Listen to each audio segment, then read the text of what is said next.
Vamos começar com um assunto que eu acho que é do interesse, da curiosidade de muita gente, né?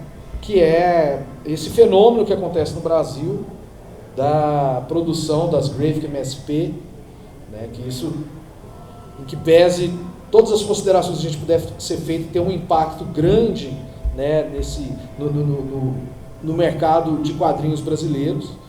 E aí a gente, né, tem o privilégio de estar aqui com meu amigo, o Max Andrade, aqui conosco, né, quadrinista aí, que já tem um tempo, né, já ganhou o prêmio no Japão de mangá, já fez um mangá gigante aqui, igual maluco, né, milhares de páginas, algumas, né? 700, mangá 700. 700 páginas, e agora está, né, com esse lançamento mais recente, né, tem seu trabalho autoral, tem o Juquinha, tem várias paradas, né? O Max é uma figura super ativa, circula aí o Brasil inteiro, em tudo quanto é feira e evento, né? E aí ele é o cara que está lançando, muito recentemente agora lançou, né, Max? A graphic novel Anjinho Além, né? Então, eu queria uma salva de palmas para o meu amigo Max aí.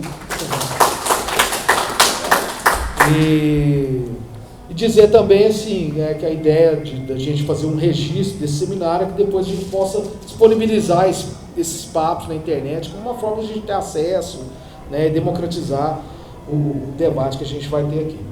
Primeira coisa, Max, eu queria que você falasse um pouco sobre o seu trabalho e como que nasce aí essa vontade de produzir quadrinhos, da onde que vem essa paixão, porque fazer quadrinhos sem ser apaixonado por quadrinho é um negócio que não existe. Bom, boa noite, pessoal. Fico muito feliz, muito honrado de estar convidado aqui pelo Márcio, já falei isso para ele. Concordo com ele sobre os convidados, né, que ele chamou, não me incluo, mas os outros, com certeza, uma seleção muito boa mesmo, só gente interessante, Lobo, Dani da Ugra, Zimblis, Gerlach, Daniel, muita gente massa mesmo, um trabalho massa, Amanda, Jéssica, que a gente vai ter um bate-papo aqui no sábado, eu vou estar com elas, né? Fui promovida a jovem para esse bate-papo, gostei.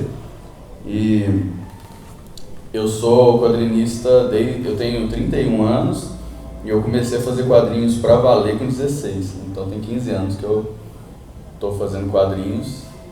Brincava de fazer quadrinhos antes, né, na infância, mas assim, quando eu falo que eu comecei, eu escrevi, fiz o storyboard, desenhei, arte finalizei, escaneei, fiz o lettering, fiz tudo, né? Fiz uma história de fato inteira minha e a partir daí eu nunca mais parei, então eu considero essa jornada aí desde 2008 e assim é isso, tem que resumir porque é muita coisa, então desde 2008 para cá eu desenhei umas 2.000 páginas no total, lancei 30 álbuns aqui no Brasil, assim, entre coletâneas, né? Então tipo assim, beleza, tem os livros que são só meus e tem coletâneas que tem uma página ali, uma historinha curta de 10 páginas e tal, né, que a coletânea é uma coisa muito comum aqui no nosso mercado também.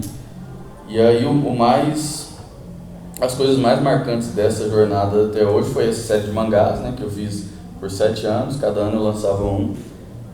É uma dos maiores quadrinhos seriados do nacional e isso meio que mostra quanto é difícil fazer quadrinho aqui, se pensar. Eu sou uma das que fez um dos maiores, né? De páginas, quantidade de páginas mesmo. Aí tem esses prêmios no Japão, né? Eu fui 3 vezes lá, premiado por um concurso de mangá sem fala, né? Que é a proposta e ideias só contadas pelas imagens. E assim todo mundo pode participar, todo mundo pode ler. Que é uma coisa bem universalizada. E aí eu fui em 2016, 17, 18, todas as vezes por esse concurso. Nunca tinha saído do Brasil. Ninguém da minha família nunca tinha saído do Brasil. Não tinha passaporte. Pra que eu ia fazer um passaporte, sabe? E aí depois desse concurso, acho que esse outro destaque, né? O Juquinha cresceu muito na internet.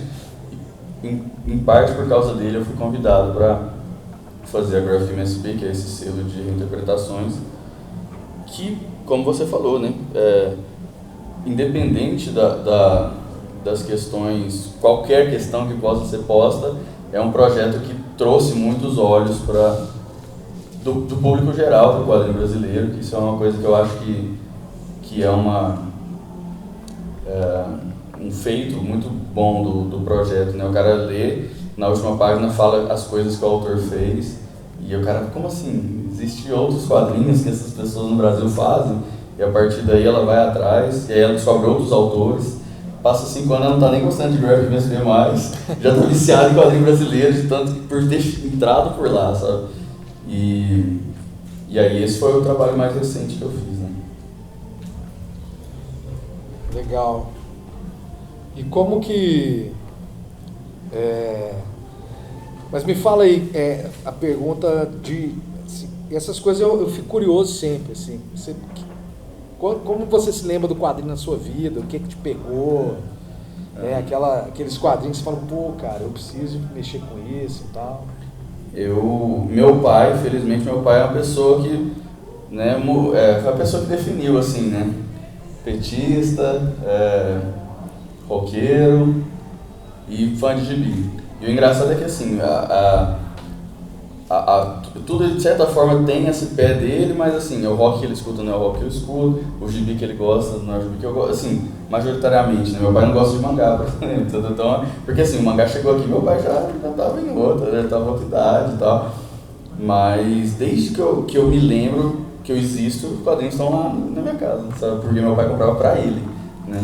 Comprava Turma da Mônica pra ele, Disney pra ele, Conan, DC, Marvel, e aí comprava alguns pra mim e pro meu irmão, duplicado, que a gente estragava tudo, né? Então tinha um novinho pra ele e um outro pra gente estragar e tal. Então antes de eu saber ler, e eu via meu irmão lendo, meu irmão é 1 ano e meio mais velho, ele começou a ler, eu olhava e falava, eu preciso aprender a ler, porque a magia tá aí nesses códigos aí, cara. Eu ficava muito vislumbrado, pensando tanto que devia ser legal aquilo, eu comecei a ler de fato, mas aí o quadrinho era uma coisa que foi isso, Turma da Mônica e Disney principalmente, né, Marvel, DC, mas o quadrinho era uma coisa que eu gostava, do tipo assim, gosto de quadrinho, gosto de desenho animado, gosto de não sei o que, tudo meio que era a mesma coisa pra mim. Aí quando o Dragon Ball veio, foi 2000, que a Conrad lançou o Dragon Ball, aí foi não, isso aqui é melhor que os outros. Saiu da base, entendeu? Não, é isso aqui que eu quero fazer. E eu tinha 10 anos, né? Tipo, foi com 10 anos, lendo Dragon Ball, que eu falei, eu quero fazer isso aqui, velho, da minha vida, sabe?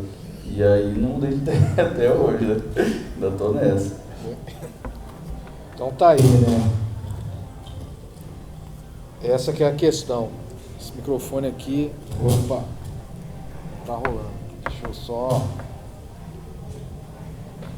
Mas olha só, Max, e como que pintou então, né? Fala desse negócio. Então, olha só, o Dragon Ball, que é esse fenômeno do mangá, né?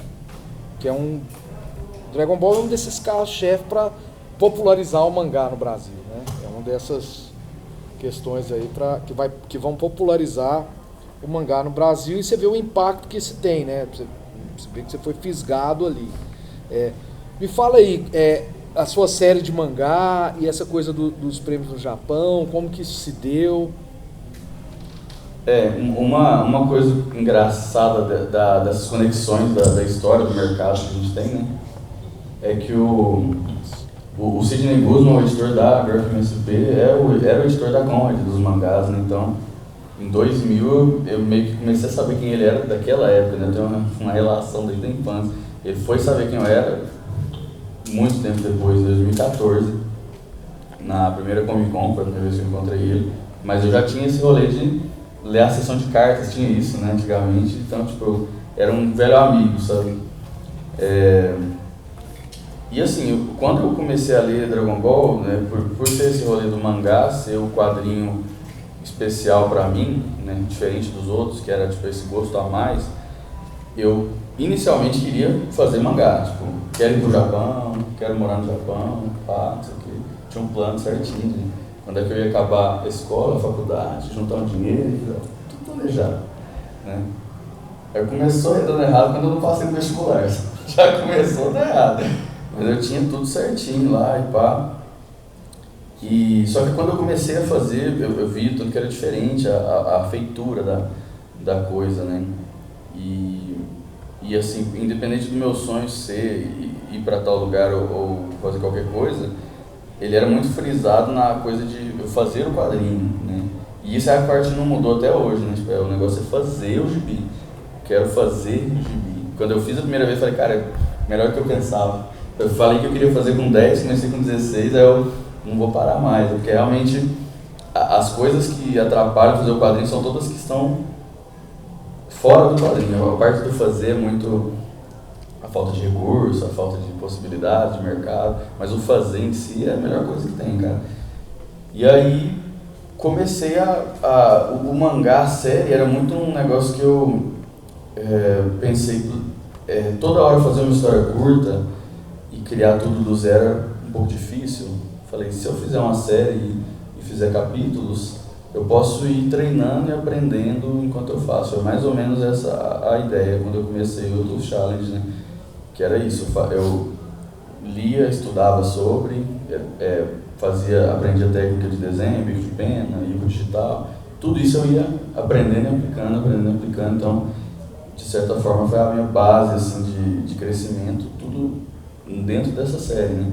Então eu testava, aprendia, testava, isso aqui ia legal de fazer, e a partir disso eu fazia ele e paralelamente eu ia fazendo histórias fechadas e tal, né?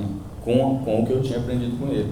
Os prêmios do Japão vieram dessa forma, né? Eu estava fazendo a série, tem um prêmio legal aqui, prêmio, né, feito por gente muito foda do mangá lá no Japão, e aí um brasileiro ganhou, um outro brasileiro. Eu falei, então se esse filho da puta ganhou, eu posso ganhar também, né? E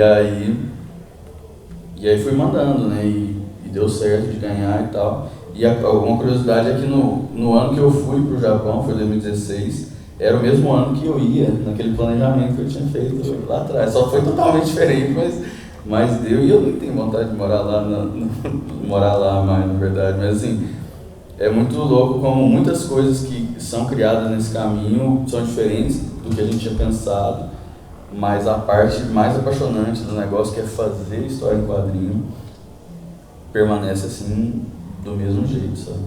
Mas foi esse processo de fazer a série do Tools, aplicar o que eu aprendia nela em outras obras, e aí a partir disso as coisas foram acontecendo, sabe?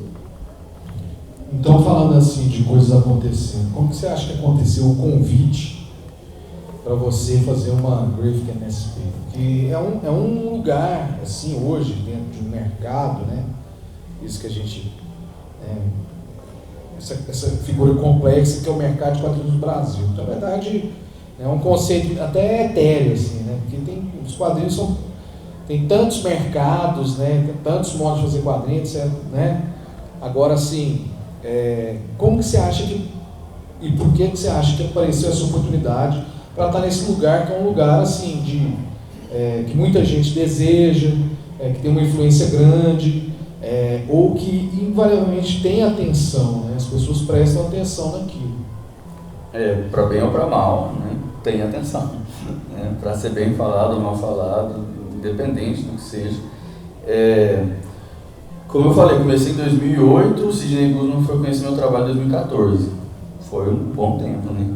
E aí, é isso, ele é essa pessoa que consome muito quadrinho nacional, tá sempre nas feiras, tá de olho no que está acontecendo. Antes de trabalhar na Maurício de Souza, ele tinha já o site dele, que é o Universo HQ, então ele já noticiava e dava palco para quadrinista independente. Então a partir daí já era um cara que realmente está muito ligado, né? Só que é o que você falou, ele tá ligado, ele conhece quase todo mundo que faz quadrinho, que já lançou alguma coisa, que vai em evento, porque ele recebe muito material, e grande parte dessas pessoas tem esse interesse. Então realmente, e aí o selo, obviamente não existe nem personagem o bastante para todo mundo, então é uma coisa muito restrita, muito pela logística da coisa mesmo, né?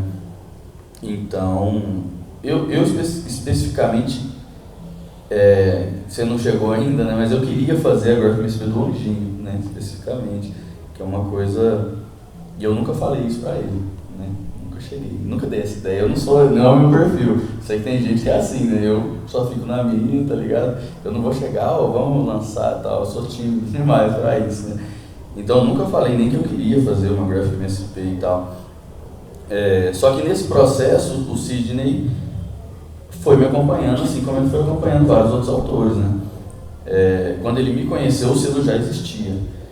E aí, quando eu ganhei o prêmio no Japão a primeira vez, também tem muito isso de estar no lugar, né? Ele foi convidado de um evento em Brasília no ano que eu tinha me mudado para lá. Foi o ano que eu ganhei esse concurso no Japão pela primeira vez. E a história que eu fiz saiu encadernado no Japão, né? Junto com os outros vencedores. E ele estava lá, extremamente acessível, né? Porque é isso, os eventos de quadrinhos são uma coisa pequena, calorosa, assim. Se ele estivesse por aqui de convidado, ele ia estar acessível, né? Então ele estava lá, e aí ele viu, né? E foi a primeira vez que ele olhou para o meu trabalho de um jeito mais atencioso, assim, de falar, putz, sabe? Né? E aí, é uma coisa bem específica mesmo, porque... E aí ele foi acompanhando o meu trabalho, foi gostando e tal. Assim, mas não é nem como se ele fosse exatamente um fã do meu trampo. Só que aí que tá, ele procura muitas variações ali pro selo, né? Então tem uma linha meio ação, né? Que é o rolê meio Marvel, assim, que tem Turma da Mata, Astronauta, Capitão Feio, né? Piteco, é meio Marvel, assim. Aí ele tem uma linha que é mais comédia, né? Que tem o Chico Bento primeiro que o Gustavo Duarte fez, a Cora com a Denise. Aí ele tem uma coisa mais fofinha, tem uma coisa mais dramática, são núcleos diferentes de tipos de história, né? E ele queria uma coisa que puxasse a narrativa do mangá. Foi especificamente isso, sabe? Então ele queria puxar isso de alguma forma pro selo, e aí eu tava em evidência nesse sentido, né? Tipo, não só fazendo a coisa pro Japão, mas fazendo coisas pra cá, né? Porque teve pessoas brasileiras que ganharam esse mesmo concurso que eu, mas nunca lançaram um quadrinho aqui. Então ele juntou essas coisas e falou, pô, quem que é o cara do mangá que tá aí, né?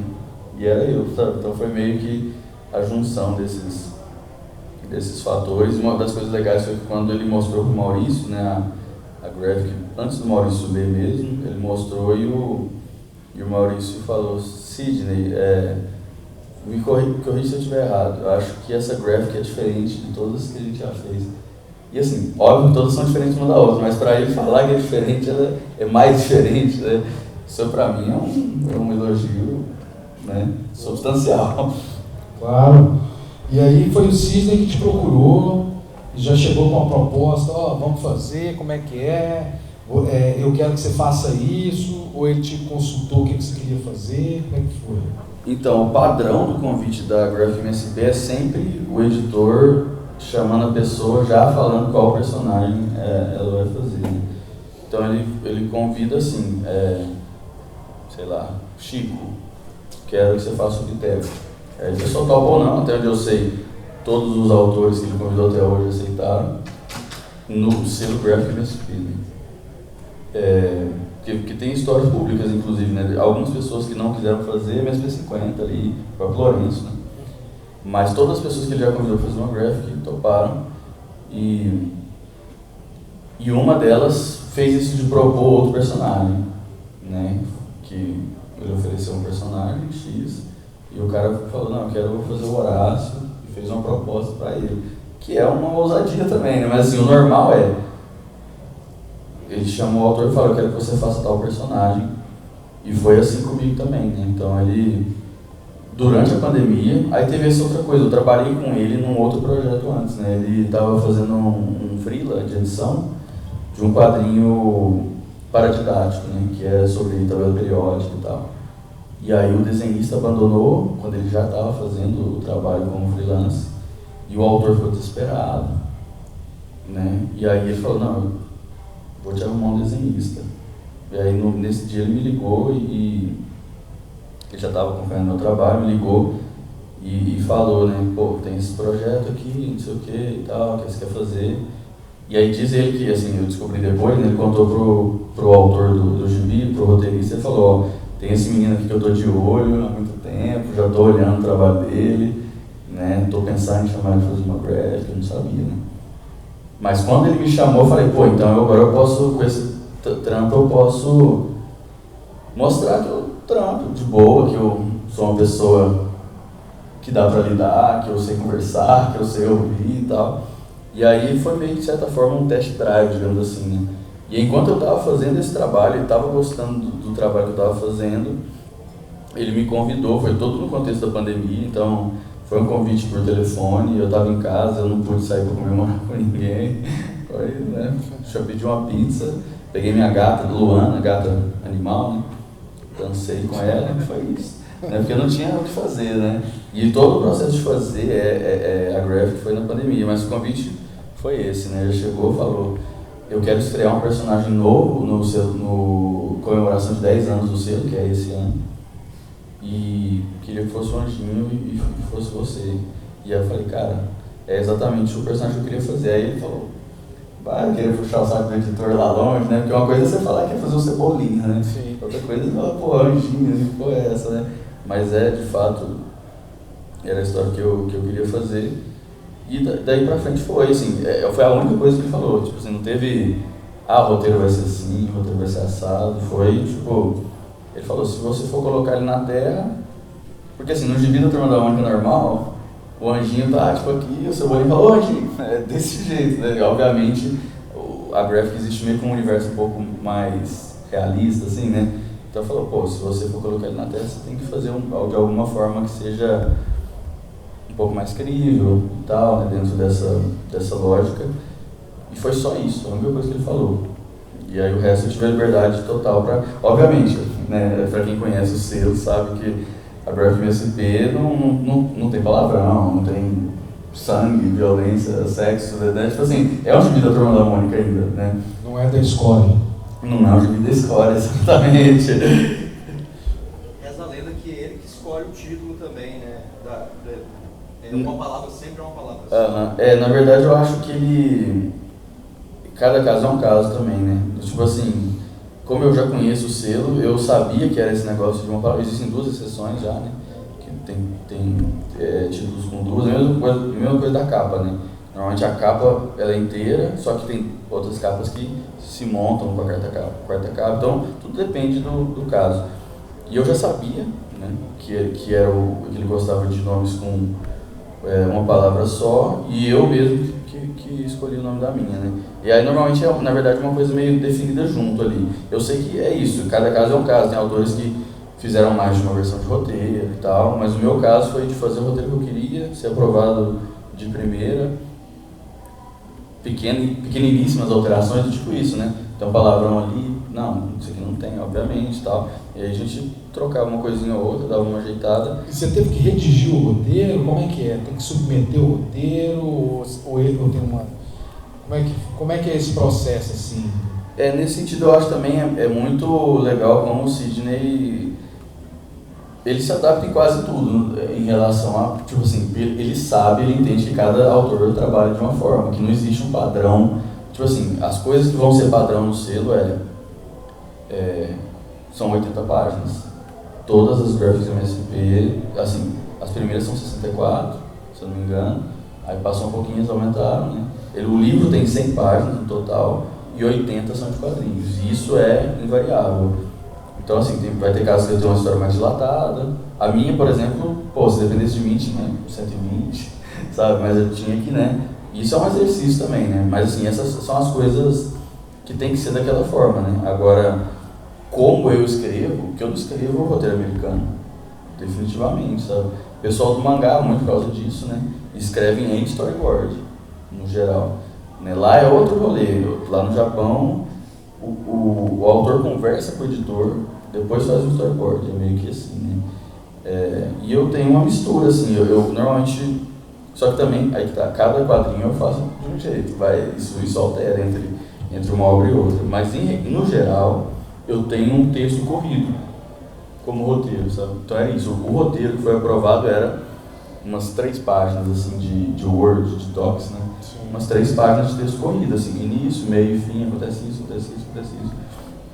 E aí isso ele aprovou, mas assim, isso é uma outra coisa que dá a dificuldade na parte do storyboard, porque aí eu vou ter que definir, porque o roteiro americano é lá, página 1, quadro 1, tal ângulo, eu não faço isso. Então eu vou começando a descobrir isso enquanto eu faço storyboard.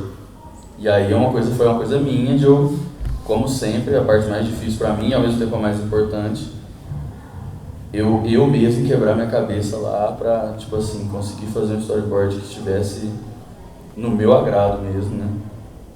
E aí eu passei, foi a parte mais difícil de todas. Passando por isso, aí, ou seja, é uma segunda aprovação, né? Porque o roteiro estava aprovado. Fez o storyboard inteiro, faço o letter e tal, e aí ele começa a fazer as observações dele mais pontuais, né? E Max, já tem quanto tempo que foi lançado? Foi em maio, né? Maio, junho, julho, agosto, setembro. 5 meses. Como é que está sendo essa experiência? Como você avalia? Qual que é o impacto disso que você já percebe na sua trajetória? É muito louco que realmente a coisa você falou também, da Turma da Mônica, né, cara, tem um impacto. Por exemplo, eu fui lá pro Japão, 16, 17, 18. Aí, um amigo meu, que a mãe dele sabe minha história e tal, amigo lá de Uberlândia mesmo, ele contou, né, o Max tá fazendo um negócio da Turma da Mônica. Aí ela falou, agora ele vai decolar, agora ele vai dar certo. Tipo assim, é isso, né, porque esse prêmio do Japão, o CEO da empresa lá, ele é o ex-editor-chefe da maior revista do mundo, que mais vendeu do mundo, que é a Shonen Jump, né? E é a revista que mais vendeu no mundo, tá no Guinness, não é revista de quadrinhos. Né? Vendia 7 milhões por semana quando esse cara tava lá. Então, tipo, é muito grande. Mas assim, a nível de Brasil, entendimento de Brasil, Turma da Mônica é muito maior, entendeu? Então você falar, você estar nesse projeto com a Turma da Mônica tem mais impacto do que qualquer outra coisa no geral, né? Porque aí, beleza, tem outras N, a gente sabe, né? Porque existem coisas que validam meio que a sua parada, né? Você, ganhar um filme, ter uma coisa adaptada, ganhar um prêmio na Europa, ganhar um Eisner nos Estados Unidos, né? Existe uma cadeia de coisas, né? Que faz a gente conseguir amplificar o nosso alcance. E esse eu acho que é um dos maiores que a gente tem aqui. E, assim, acho que o principal é os eventos, né? Você vê, tinha sido convidado muito pouco, para muito poucos eventos na vida. Esse ano eu fui convidado para uma boa quantidade, conheci um monte de lugares novos, fiz um monte de viagens e é isso. Isso é bom porque eu consigo chegar em mais pessoas, né? Então, você tem mais entrevista, tem programa na rádio, tem não sei o que, é isso. De certa forma, em comparação com todo o resto, né, do esforço das coisas que eu fiz, o nível de vazão, né, de portas abertas por causa desse projeto, não muda tanto a sua vida, na verdade, né? A gente sabe porque, assim, é isso, é a arte dentro do Brasil, cara. Então, assim, essa é uma parte também muito importante, né? Pra não parecer um negócio assim, é gibi no Brasil, sabe? Quando o Lourenço fala, quanto que a companhia paga pra fazer um livro de advance, você fica tipo, filho da puta que ganhou um concurso público lá em Brasília, lá no Ministério, lá ele ganha mais, sabe? No mês. Então, assim, a gente tá falando de fazer arte no Brasil, sabe? Mas, e assim, então, ou seja, minha vida é a mesma. Eu trabalho, limpo um pouco da minha gata, arrumo a cama, lavo a louça, cozinho, igual. Mas, dentro do que eu considero como o valioso para mim, né? Que é ter o meu trabalho, a minha história em quadrinhos sendo lida por mais pessoas, o máximo possível que for, tanto esse trabalho quanto os outros que eu consigo puxar no público, é uma coisa muito incrível, sabe? É meio que essa é uma coisa muito grande dentro do meu valor pessoal, do que eu crio, mas para a vida ordinária é um trampo. Beleza. Queria saber, abrir para o público aí, para perguntas, para a gente ver se você tem alguma questão, alguma curiosidade. Aí, Thiago. Bora perguntar. Ninguém tem uma questão? Fica à vontade aí, pessoal. Bate-papo mesmo. Já está articulando filmando aí o Anjinho 2, o retorno, a vingança. Vou aproveitar todo mundo que está aqui, eu vou ver depois, vai lá no Sidney e fala, é o melhor de todos que eu já li, eu quero continuação e tal, porque eu acho que depende, são 4 por ano, existem, acho que já uns 20 personagens com graphic, tem os que ainda tá para ganhar, né, então ele tem que fazer toda uma, tipo assim, vou soltar uma aventura, soltar uma comédia, soltar um fofinho. Ele tem que equilibrar o jogo ali dos estilos, dos personagens, não deve ser nada fácil, inclusive. E aí eu acho que deve ter vários outros fatores da repercussão, crítica, porque é isso, são todas essas disputando o mesmo espaço. E cada ano que passa tem mais personagem para ser continuado, né? Outros personagens para estrear, tem que ir fazendo esse equilíbrio. A Turma da Mônica, por exemplo, algum momento vai voltar, né? Algum momento ele vai ter que achar um substituto pro Vitor Galu e voltar a fazer a Turma da Mônica, como ele fez com o Chico Bento. Então não, mas eu espero que sim, eu quero fazer 3. Tipo, você sabe o negócio, quero fechar uma trilogia e pronto, e é isso. Esse é o seu desejo, então, com a Graphic seria fazer 3, fazer uma trilogia já tá pensada, mas assim, é isso. Definitivamente é uma coisa que depende de outras coisas, inclusive até além do próprio Sidney, né? E deixa eu te perguntar, tem um combinado de segredo, assim, porque, fazer um quadrinho demora, né? Entre ele te convidar e o negócio ficar pronto, foi quanto tempo, mais ou menos? Foi quase um ano, cara, quase um ano. Entre o convite e finalizar. Não, porque assim, foi mais ou menos igual, no dia que anunciou eu já estava quase terminando, sabe? Então ele me convidou em janeiro e anunciou em dezembro, é sempre assim, né? Anuncia na Comic Con, né? E aí é isso, você tem que guardar o segredo até a Comic Con. Ele fala, você pode contar para outras pessoas, tipo assim, para sua mãe, sabe? Mas é aquilo, se você contar, para quem você contar, essa pessoa tem que manter o segredo e tal. E eu fiz questão de esconder de quase todo mundo, para a maioria das pessoas, assim, contei para muito pouca gente. Até que meus amigos ficaram assim, quando eu anunciei, eu falei, é verdade, tipo, quando eu voltei, porque assim, no dia é um negócio, as redes sociais, tipo assim, sabe, um negócio desaparece, você não consegue acompanhar. E aí depois eu fui ver nos grupos lá, o povo mostrando e falando, tipo, não é possível que isso é verdade. A gente conversa com o Max todo dia aqui no grupo, né, e tal, e ele conseguiu. Os caras falaram assim, se eu matar alguém, eu vou contar pro Max, que eu sei que ele vai guardar o segredo. Foi assim, esse é o combinado, né? O Sidney ele conta o que ele quiser. Engraçado é isso. Se ele quiser, vou estar sabendo. Mas não fui eu que falei, sabe? Tá certo. E agora, Max, quais são os novos projetos? Cara, eu tenho muito projetos. Tipo assim, eu tenho uns 10, uma prospecção assim que eu fiz lá, assim, que eu posso ficar fazendo o resto da vida, né? O problema é isso, você tem que conseguir o recurso, né? Porque eu foco muito no quadrinho e tal, a maior parte da minha renda é história em quadrinho e é muito difícil tocar a vida assim, sabe? Muito difícil, mas talvez menos difícil do que eu ter que fazer um negócio que eu não gosto, né? Então é muito tentando procurar quem estiver pagando mais.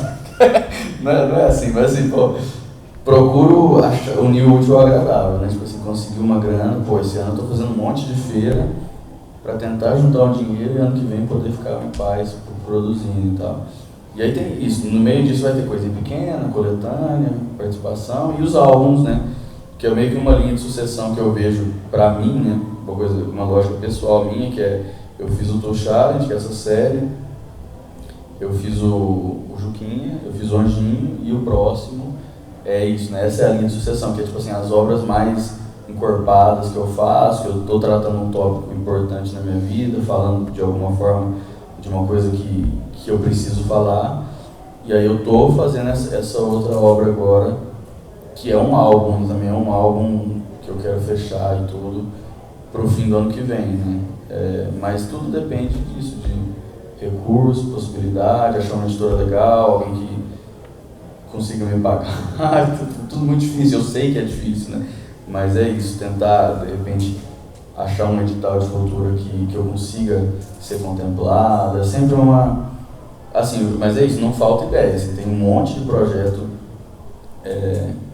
e aí tem aqueles assim, por exemplo, esse aqui caberia na Escória, e tem mesmo, de fato, e esse já até, beleza, ele vai lançar, mas tem outros que esse aqui eu acho que cabia nessa editora, acho que esse aqui tem o perfil dessa, eu tenho meio que prospecções lá, assim, de falar, pô, isso aqui seria legal caber nesse lugar e tudo, mas tudo depende de vários outros fatores. E eu vou meio que adequando qual que eu vou fazer, qual vai ser o próximo e qual que eu vou estar trabalhando de acordo com essas realidades, possibilidades. Igual, tô fazendo esse álbum, mas aí se o Sidão me chama no começo do ano que vem fazer a Graph 2, aí eu vou fazer.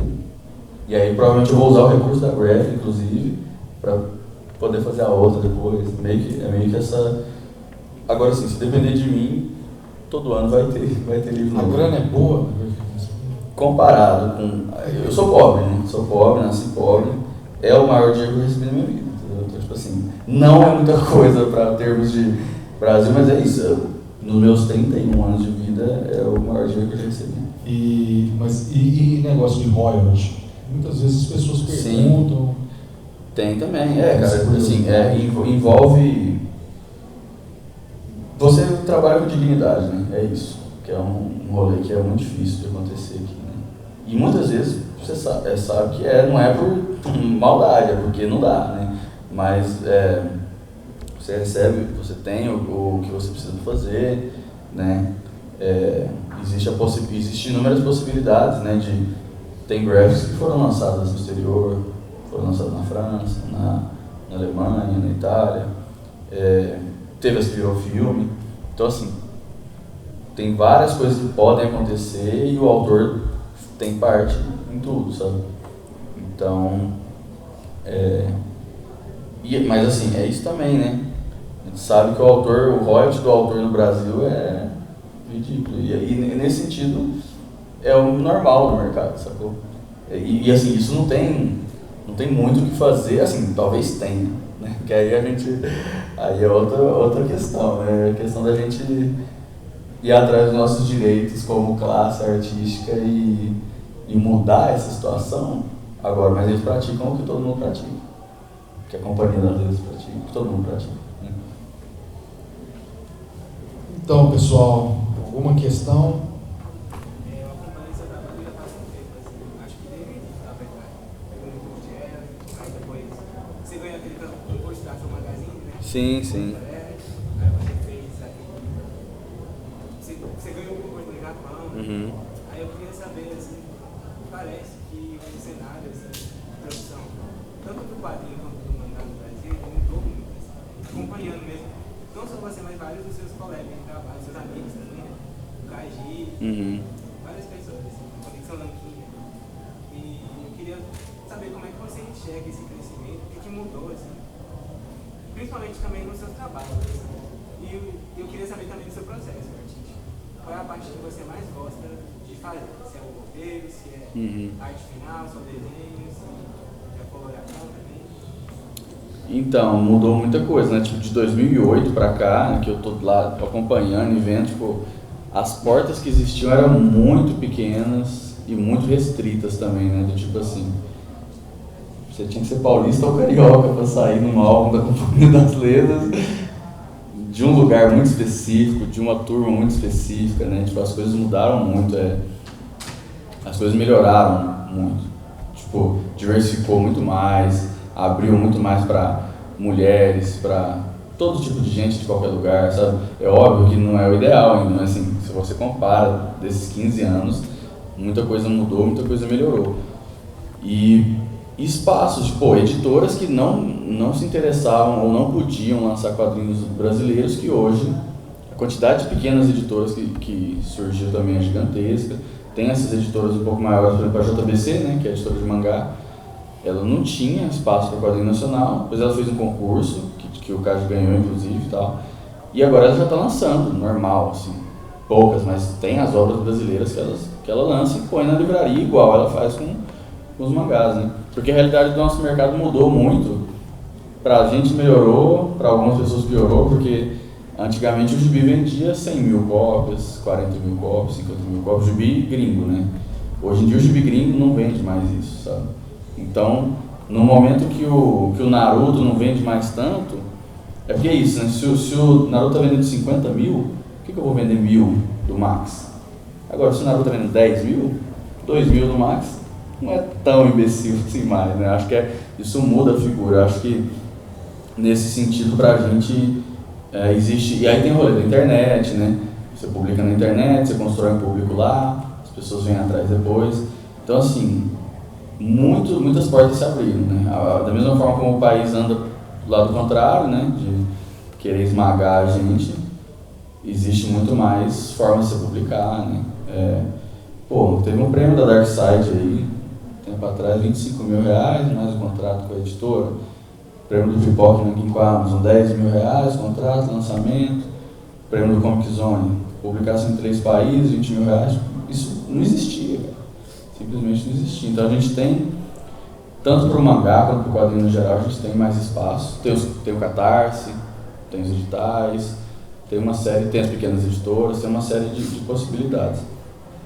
Aí, sobre o meu processo, eu acho que o storyboard é a parte mais difícil e a melhor ao mesmo tempo, sabe? Porque é quase a magia, né?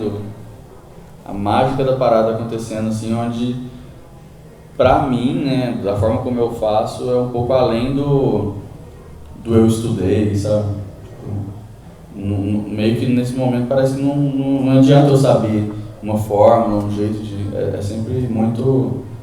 Tem muito a ver com a sensibilidade, com o negócio de captar, uma antena captando uma parada, sabe? E aí o ritmo, eu tenho que acreditar que aquilo está funcionando. Isso é meio difícil, sabe? Então eu vou passando por esse processo de achar o ritmo para passar a ideia que eu quero. Isso é muito sofrido para mim, tipo, muito difícil. E ao mesmo tempo, quando dá certo, você fala, sabe, tipo, né? Uau, né? Realmente conseguir fazer o que eu queria, transmitir o que eu queria. Se vai chegar, e aí você ainda não sabe se vai dar certo ou não, né? Só isso aí só vai. Quando eu terminei o Anjinho, eu fiquei muito assim, tipo, talvez só funcione pra mim, sabe? E aí você põe a prova na hora que vai pro leitor, sabe? E aí, quando vem esse feedback e ele tá bom, isso meio que me faz ficar um pouco mais confortável com o jeito que eu faço, né? Então assim, eu gosto de fazer um monte de coisa, sabe? De diagramar, de desenhar, de escrever, mas a parte de fazer o storyboard em si é o grande momento, sabe? Assim, que eu acho que é o que difere o quadrinho das outras paradas. Bom, pessoal, alguém tem mais alguma questão aí? Uma dúvida, uma consideração? Então, agradecer aí o grande Max, né? Colega nosso aqui de Brasília, está sempre no rolê com a gente, já tem um tempo aí, né, Max? Com essa turma mais nova do quadrinho. E muito obrigado aí, a atenção de todos e todas. Amanhã a gente segue com o seminário, né? Amanhã já tem mais 3 papos aí, super bacanas. A gente está com um folder ali fora para pegar, acompanhar, se ligar nos horários. A nossa ideia, assim, né, a gente está conversando com o Max aqui, que é um autor que está nessa coisa do independente, né, mas que de repente está fazendo esse trabalho assim, que é digamos assim, do mainstream do quadrinho brasileiro, né, e essa experiência é super importante, né, para a gente prestar atenção no que é. E amanhã a gente segue com esse debate, o Max vai voltar aqui para falar, né, junto com sábado, vai estar num outro papo aqui, junto com a Jéssica Brock, com a Amanda Miranda. E o Pedro, né? Pedro Brandt que vai estar... E o Pedro Brandt vai estar mediando, a galera da Raio Laser vai chegar e fazer umas mediações aí. Galera, muito obrigado. E todo mundo aí nos Gibiramos 4 dias, bora comprar gibi. E se interessem muito por isso, né? Por todas essas são muitas faces diferentes do quadrinho brasileiro e a diversidade é muito interessante, né? Então é muito legal, saber o que é o Raio Laser, saber o que é a Brasa, saber, isso, assim, tipo, quando você entra você não sai mais, tipo, é mais legal do que Marvel, sabe? Tipo, você começa a se viciar nessa coisa muito, muito daqui, né? Então você meio que se enxerga mais e tal. E hoje em dia eu não consumo coisa de... as bandas que eu conheço tem menos seguidor que eu, as bandas que eu gosto, os filmes que eu... né? Então, tipo assim, e não é porque eu tô ajudando, não, é porque eu piro nessa parada mesmo. Então, acho que é muito um processo de você entrar universo da arte independente, é um caminho sem volta. Então, bora entrar de cabeça aí, que tem muita coisa massa aí fora. É isso, agora tá liberado. Obrigado, gente.